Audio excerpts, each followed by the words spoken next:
tiang Jogja, nopo tiang Jakarta, tiang Surabaya. Gus kalau tak nulis buku jenengan. Ya tapi tetap bukumu, sing nafsiri kowe ora aku. Mang resiko jadi wong top, wong do nafsiri dhewe-dhewe. Aku kadang gumun, aku sing ngomongnya ra tau di pikiran ngono. Kok sing nafsiri pikirane ngono, iku sing bulet menafsir. Tapi itu resiko, memang apa? Jadi wong alim kok wong ayu. Wong ayu ketemu Hamdani guyu. Hamdani nafsiri seneng, sing wong ayune bocah kok lucune ngono. Wong alim ya. Kalau ini kadang didudono tiang-tiang. Gus ini ada buku tentang jenengannya, ada WA tentang jenengan. Lho aku sing duwe awak ora di pikiran ngono kok sing nafsiri tok ndi ku piye. Wis tangan-tangan wis kaya wong ayu ngono. Wong ayu senyum. Sing disenyumi nafsiri apa? Seneng. Sing ayu nganggepe lucu. Tak anggap wong latihan. Jadi wong sing nulis tentang kula sing ora bener tak anggap wong latihan urip ngono wis ora usah. Tapi itu memang mau tidak mau. Dulu zaman sahabat yang ngalami seperti itu. Nabi misalnya dapat wahyu alladzina amanu wa lam yalbisu imanahum bidzulmin ulaika lahumul amnu wa hum. Orang yang iman kemudian imannya enggak tercampuri sama kedzaliman sama sekali. Karena pakai nakirah. Iman yang tanpa zalim sama sekali itulah yang aman. Ulaika lahumul amnu. Sahabat punya tafsir sendiri. Karena pikiran mainstream di sahabat, dolim itu waktu syak fi ghairi mahalli. Meletakkan sesuatu yang tidak pada maka mereka bilang, ayuna lam yazlim nafsah. Wah, kalau iman syaratnya gitu ya berat ya Rasulullah. Siapa sih yang enggak pernah dolim? Terus Nabi ngendikan, laisa huwa kama ta'nun. Sebagian riwayat laisa huwa kama taqulun. Oh, itu enggak yang seperti kamu bayangkan. Alam tasma qaulallahi ta'ala, yaitu dawuh Luqman Hakim, la tusyrik billah inna syirka la zulmun adzim. Enggak, maksudnya bukan dolim batu syak fi ghairi mahal ya, tapi apa? Syirik. Jadi berarti maknanya gimana? Orang yang iman dan kemudian dalam iman itu tidak melakukan syirik sama sekali. Itu artinya kan sahabat punya tafsir yang beda dengan yang membawa Quran. Untung zaman itu ada Nabi diklarifikasi. Nah, saya ini masalahnya penulis-penulis tentang kiai atau klarifikasi. Luwih pinter timbang kiai ini. Bingung gak? Itu dulu zaman orang soleh semua. Zaman orang soleh semua. Mencintai perempuan itu baik. Karena maknanya cinta itu ora demenan. Saya ulang lagi, maknanya cinta itu tidak demenan. Yaitu perempuan dilihat sebagai sarana reproduksi atau sarana pendidikan. Karena kita tahu pertama kali anak-anak dapat ilmu dari siapa? Ibu. Ibu itu seorang perempuan. Jika bilang perempuan itu orang kok bayang wong wedok sing semlohe sing menarik kok gak. Ya perempuan saja. Bisa ibu, bisa guru madrasah, bisa apa saja. Tapi era wong ra saleh muni kiai itu harus mencintai perempuan. Itu anggap ajaran sesat. Karena mesti konotasinya urusan apa? Syahwat. Paham tuh sing kula maksudnya? Seneng donya nggih ngoten. Zaman sahabat, banyak sahabat sing seneng dunia. Tapi wong soleh, senengnya dunia juga perangkat kebaikan. Wong syarati jihad wajah itu bi amwalikum wansukum. Sehingga wong darani seneng dunia itu ora ep. Wong perangkat kebaik. Begitu juga seneng perempuan. Dulu itu enggak ep karena bayangnya perempuan itu kalau cantik ya dinikahin, kalau tidak cantik ya ibu atau guru, semuanya ini perangkat kebaikan. Tapi sekarang bilang perempuan itu konotasinya apa coba? Urusan sah. Sehingga dulu itu enggak masalah misalnya Nabi ngendikan wa hubbiba ilayya min dunyakum at-tibbu wan nisa. Karena orang masih waras semua, jadi itu enggak melahirkan salah tafsir. Padahal Nabi jelas ngendikan ada 3 hal yang saya ditakdir dicintakan 3 hal itu. Yang 2 itu at-tibbu wan nisa. Pewangian dan perempuan. Tapi dengan makna yang apa? Positif. Karena kalau perempuan nggak dididik, coba anak kamu pertama tahu kebaikan lewat siapa? Ibu. Ibu itu perempuan apa lelaki? Perempuan. Jadi dulu makna perempuan itu udah harus urusan. Nah, tapi kalau sekarang sama ngomong itu, orang nafsir kan macam-macam. Jadi itu sudah itu resiko. Yang jelas kalau minta seminta-mintanya nafsiri Quran, hadis, nafsiri ulama itu jangan nganggo utekmu dhewe. Nganggo prosedur sing dikuasai perangkat itu oleh ulama. Makanya kalau masalah Quran sampai Kanjeng Nabi keras man fassaral Quran bi ra'yihi falyataba wa maqadahu minan. Orang yang menafsirkan Quran dengan otaknya sendiri maka sama juga pesan satu tiket dan neraka. Tapi kalau nafsirkan ulama salah saenake dhewe urung pati neraka lah. Cuma ya rontok-rontok ngawur, tapi kan gak mungkin diancam neraka, kiai ku ora pangeran. Tapi ini saya cerita ya, betapa susahnya kita sebagai ulama. Karena kita harus membiasakan bahasanya ulama dulu, karena itu satu-satunya cara untuk menetapkan tradisi dulu. Dengan zaman yang sudah rubah, ya dengan zaman yang sudah rubah. Ya tapi mau tidak mau. Saya beri contoh kecil misalnya tadi. Dulu sahabat itu biasa bahasakan tadi. Saya ini suka perempuan. Karena ya memang zina linnasi hubbus syahawati minan. Tapi maknanya suka itu ya kalau suka dinikah ya dinikah, tidak demenan, tidak pacaran. Kalau suka perempuan dengan mana ibu ya di rumah yang baik. Kalau suka perempuan dengan mana ustadzah ya diberi hak fasilitas ngajar. Semuanya itu konotasinya positif. Seneng donya kayak ngoten, aku seneng duit, aku itu kedonyan, aku itu seneng harta. Maksudnya apa? Itu perangkat aku seneng murid, aku seneng nak ngaji itu ngaji wakil. Banyak kayak dulu yang bilang gitu. Aku seneng kalau ngaji itu yang ngaji banyak. Bukan urusan salam template, orang urusan sowanan gula akeh, tapi ingin kebaikan itu didengar orang banyak. Tapi kalau sekarang, kowe dadi kiai mending ngene, aku seneng santri akeh, mesti wong le nafsiri. Iya ben sing salam template. Oke, jadi sekarang perangkat suudon itu luar biasa. Luar biasa. Dulu enggak, dulu itu ya duwahi ma'al jamaah, kalau ingin barokah ya harus rame-rame. Alaikum bil jamaah. Jadi ngaji semakin banyak semakin baik, maksudnya semakin tahu hal positif yang banyak semakin baik. Tapi sekarang kan muni laris pengajianku, wong pikirannya berapa itu hasilnya kan untuk ruwet soal zaman akhir ruwet. Tapi nikmati mawon, mesti nikmati mawon. Santai mawon. Kiye kersane. Kabeh itu kersane napa?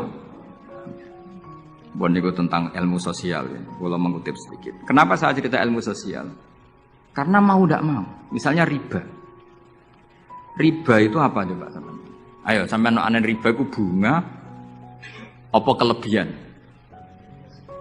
Apa kelebihan sausé krus? Apa asal kelebihan? Kita ini apa ilmiah itu darani nabrak hukum, apa ra ilmiah gobloknya ra ketulungan. Saya pernah berdebat sama Kiai Khusyuk. Kiai Khusyuk itu banyak masalah kalau di bab ilmu. Dia soleh tapi di ilmu masalah. Orang khusyuk itu biasanya kan di solehnya baik, di ilmu masalah. Misalnya Hamdan diutang aku tahun 70, 100 rupiah. Saman itu dapat kambing. Terus sekarang saya nyaur 100 rupiah untuk kerupuk. Nah sekarang ketika kambing harganya 2 juta, nyaur 2 juta itu riba apa enggak? Iya, kemudian kamu darani dia. Coba. Kalau kamu hati-hati, pokoknya anggar sak dhuwure nominal ya riba. Wong dhisik 100 rupiah, saiki ya 100. Tapi kan jadi goblok. Artinya kalau disaur 100 rupiah mesti gak riba. Karuan 100 tetap 100 kan gak riba. Tapi mesti goblok. Dan perlu kamu catat, yang haram dalam Islam itu tidak riba tok. Goblok itu ya haram. Yang haram dalam Islam itu riba tok. Goblok itu juga. Wong dina'udzubillah. Ciri utama barang haram itu dina'udzubillah. Na'udzubillah minasyirki wal jahli, termasuk jahil itu. Coba sesuatu yang harus dihilangkan di dunia termasuk apa? Bodoh. Riba harus dilawan, bodoh juga harus. Kebetulan kita akrab, nggak perlu dilawan, bahaya. Kan melawan diri sendiri. Ya saya ingin, kalau bolak-balik nyelesaikan konflik wonten kakak beradik, zaman tahun 80, ponakane sunat diutangi Pak Dene. Dulu misalnya diutang no pedet. Barang pedetnya didol, zaman itu untuk duit 3.000. Ini yang cerita orangnya. 3.000 rupiah. Tapi dulu sudah menjual pedet. Tahun 2005 baru kayak tukaran tadi, baru tukaran. Ditagih kan, nah zaman rukun kan nggak ditagih, nah tukaran kan di. Terus kita jadi kiai bingung. Jare sing ngutangi kon 7 juta, mergo pedet dihitung. Jare sing ngutang, ngurian mau 3.000, Gus. 3.000 untuk pentol, siomen. Oh, bantah-bantahan teng karep kula. Sing utang seneng 3.000, sing utangi seneng 7 juta. Lah saiki bareng, ya nek ngono sawur pedet ta mending ngono. Pedet apa, Gus? Sisi tok milih pedet limusin. Sing sitok milih yo pedet biasa, dhisik pedet biasa. Lah ya pedetku biasa iku cara ora mbok utang, wis ndek anak putu.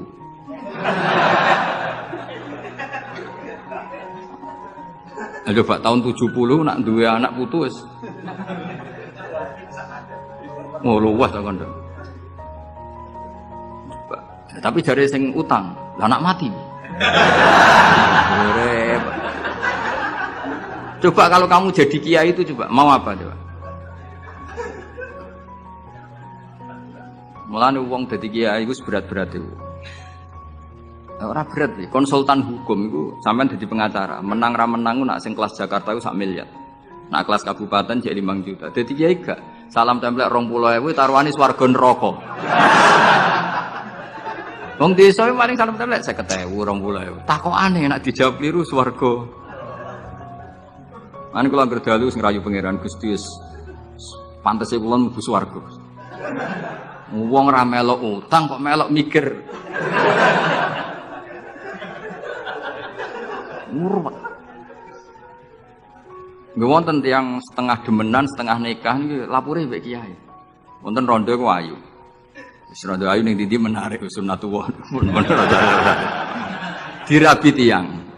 Dirabi tiyang di masna lah, sirri. Suatu saat rondo iki wis ora seneng mbek sing lanang. Jare rondo iki muni wis dipek gak. Sing lanang digoleki wis ora ono. Ketoke ya rong megat.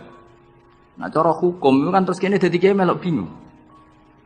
Bingunge iku nak merondone ayu kita tambah bingung meneh, kita rabi ta ora malah bingung meneh. Nah. Ora mboten bingung hukume, nak iku ora kowe selera-seleramu. Enggak, kula mboten kepikiran. Bingungnya gini, kita ini kan menghadapi dua hukumnya Allah Ta'ala. Nak delok tolak dan ndak tolak, berarti cara al-aslu adamuhu. Berarti kalau mungkin tolak, mungkin ndak, pilihannya tidak tolak karena al-aslu adamut tolak. Tapi kalau melihat al-musaddaq fil uqud itu biqauli arbabiha atau qaulu arbabiha. Padahal ini perempuan ini mengklaim sudah ditolak. Pertanyaannya, wilayah tolak itu tidak milik perempuan. Kita harus mengkonfirmasi sama lelakinya karena yang punya wilayah tolak itu lakinya serah iso dihubungi. Pernah bisa tak hubungi tak tanya, "Kang, bojomu mbok pegat ta urung?" Urung lek lumayan gue cadangan. Pusing meneh kan. Dilaporane KUA ora resmi. Coba kira bingung iki dadi kiai. Ngukumi salah neraka. Ngukumi bener ora melok ngeloni wis jajal kampus. Kan ora ono untungi. Salam templek mau 20.000 iku. Lho kira ora rasane dadi kiai. Akhirnya kula nak ketemu sing lanang tak pamon. Kowe nak kepengin ra mlebu neraka, nak megat-megat nak ora-ora. Mergo Quran iku paling anti iku fatadzaruha kal mu'allaqah, ngembahno wedok iku koyo gantungan, kawin ora. Kowe iku mungkin kira mlebu neraka lewat gak megat, tapi iso mlebu neraka mergo mangkelno aku tak omong ngono. Aku donga aku ra pati mandi lah, tapi nak ndongak mlebu neraka, kowe mlebu neraka ketoke mandi om. Mangkel wong. Ya mun kes tak pegate ben jelas aja ben jelas. Karena ngel-ngel orang juga. Makanya Allah itu anti betul kalau ada orang lelaki menggantung perempuan. Di antara pantangan yang diajarkan apa? Fala tamilu kullal maili fatadharuha kal mu'allaqah. Karena dia ini mau butuh cadangan ngono tok. Nak lagi nenengan mbek bojone kok ndek alternatif. Mergo si wong iki zina moh, tapi kalong jatahe biologis ya moh. Wis ngono-ngono kan urusanmu. Aku sing pusing, mesti ditakoki hukume ya. Lah bolak-balik enak kiai sing terkenal gak ngalim ra ono wong takok. Mau wong rono dukun mandi ra mandi ngekeki ning ngarep. Penak ndi dadi kiai hukum mbek kiai dukun. Kiai dukun kan mandi ra mandi mukadimah segala 2 kilo. Nak mandi ditambahi, nak ra mandi gak ditarik. Aman kan? Nak kiai hukum ora. Ngomong halal haram wis repot. Nak salah neraka. Bener 20.000. Teruwe banget. Mane kula sering rayu pangeran Gusti, kula niku pantes mlebu swarga. Salah kula kathah lah, pokoke pantes mlebu swarga. Jadi bukan urusan GR bukan, jangan pantas ulama Gus War. Yo repot. Kemudian urusan kawin, riba. Karena kita ngadepi hukum sing rubahnya itu masya Allah. Ya kayak tadi misalnya kue anut uang itu tidak turun. Darani goblok. Wong gladak kula yang sekarang dinyang wong 200 juta sekarang itu. Itu dulu buyut saya kata ibu tukune mau 700 rupiah. Karena uang dulu kan ono sen, di bawah sen ada lagi, di bawahnya lagi ada lagi. Jadi 700 rupiah itu. Nah saiki misalnya gladakku tak dol 700 rupiah. Ibu nggo tuku gentenge tok ya ora cukup. Makanya kita ini jadi bingung kan kalau ngukumi utang piutang di masa lalu itu dikrus pakai apa? Ada ulama yang mengatakan dikrus pakai emas.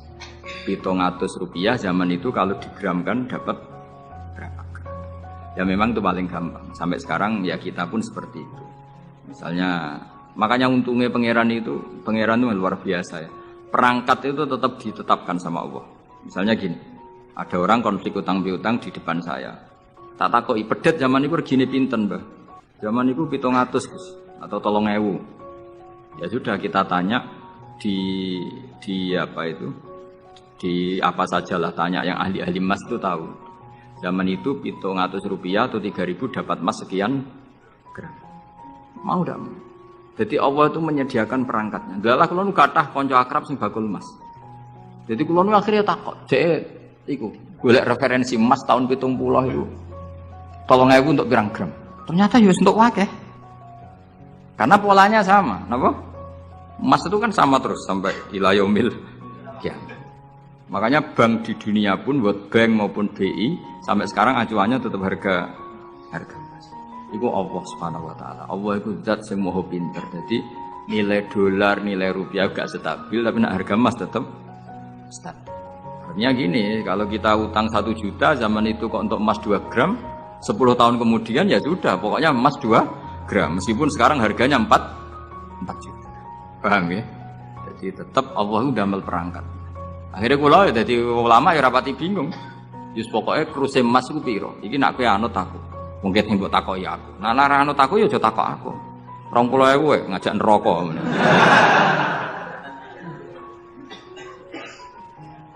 Ya, maksudnya ini masih ngaji ini mboten. Nah, mulane akhir ayat sing turun ku ayat den be ayat riba.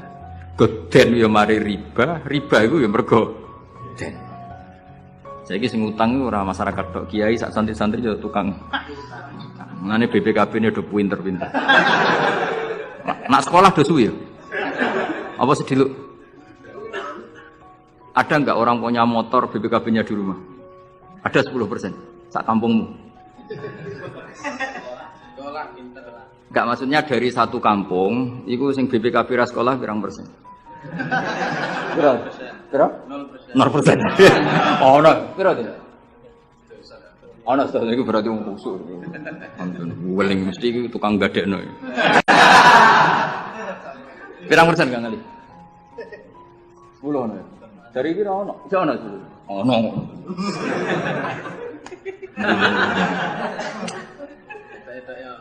Pira pirang persen ya? Sedoso tok. Kalau sertifikat tanah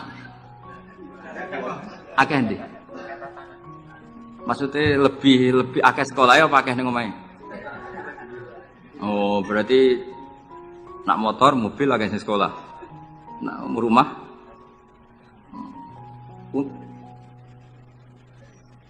akeh sing aman. Alhamdulillah. Ya makanya Nabi nanti ngendikan innamar riba finnasiyah. Ya innamar riba finnasiyah. Karena maksudnya riba itu normalnya memang gara-gara tempo. Makanya kalau suwun sinten mawon yang mencintai saya, usahakan sesuatu itu jangan nasihat. Kulon mboten sombong, kulon nganti saiki belum pernah beli sesuatu kredit. Karena aku kiai. Maksudnya orang kok ngaramno kredit, aku kiai. Keruwetan kan? Kiai kok ditanggal. Lucu kan? Orang wedi akhirat tapi wedi tanggal. Misalnya mobilku kok kredit itu kan wedi tanggal. Lucu kan? Nak kowe kan pantes ora pati kiai. Kan lucu kan? Wes lucu, boy lucu. Tapi ya ora haram. Haramno sampean ra di mobil. Tapi nak iso nak kiai terutama wong alim ya. Nak kiai rapate alim ra apa-apa. Nak sing alim-alim kan iman. Karena beda ya fungsinya ulama sama kiai. Kiai itu orang soleh yang harus kita hormati. Seorang kiai itu orang soleh yang harus kita hormati. Tapi biasanya kan enggak pati totokan hukum. Nah ulama itu pusing tenan. Takokane wong aneh-aneh. Wes aneh.